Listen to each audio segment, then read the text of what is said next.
Hi, today we'll be making a healing salve, which is 2 ingredients: cottonwood bud infused olive oil and beeswax. All of the materials I'm using today will be listed down in the description of the video. First, I'm going to measure out 5 ounces of the oil. Because I haven't strained this oil yet, I am running it through a strainer. So just a note on the cottonwood oil, I foraged for cottonwood buds, which you can do in Western Washington anytime, preferably after a windstorm between November and February. So wherever you can find cottonwood trees, you can search the ground for buds. I think you only need to infuse it for 6 months, maybe a year is ideal. Mine has been infusing for much longer than that. For every 5 ounces of oil that you have, you use 1 ounce of grated beeswax. Even though I'm using cottonwood bud oil, other oils you can use or combine with the cottonwood could be calendula, comfrey leaf, plantain, cedar leaf, or yarrow.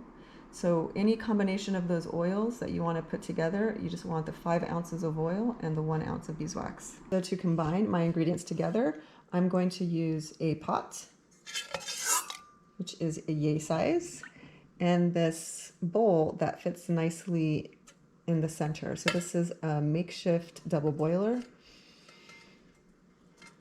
You just fill the water up to a level where the pot on top is going to be floating. It's going to be touching the water and floating, but you can still easily grab it and manipulate it. Keep in mind that when the boiling happens, that the water is going to evaporate and this bowl is going to sink a bit. If it sinks too much, you can always add more water.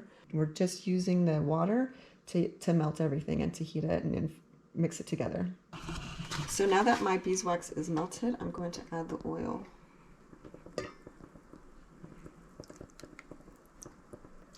I have my heat on a simmer because you don't want to overheat the oil. If you overheat it, it could burn and it could damage the medicinal qualities. The benefit that the beeswax offers to the preparation is that it increases the shelf life. Before this hardens, you want to make sure it's in the tin cans.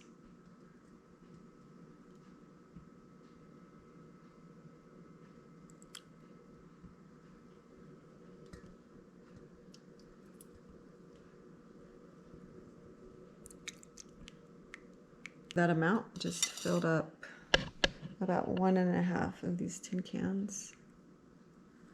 If you wanted to add essential oils to your salve, you would do it at this stage. You would add 2 to 4 drops of your essential oil for every ounce of salve. I'm not adding any essential oil myself because cottonwood has an amazing smell that is great all by itself. One thing I forgot to mention about the cottonwood bud oil is that whatever jar that you're going to use for this, you want to make sure that this jar is a forever cottonwood jar because of the resin that sticks to the jar. It's very hard to come out. As you're waiting for your salve to harden, just reach into your bowl and get the salve that harden really fast, and you can start applying it right away. As an optional bonus, go ahead and use that water that you've already heated and go steam yourself some asparagus. And this is how the salve looks when it's nearly solidified.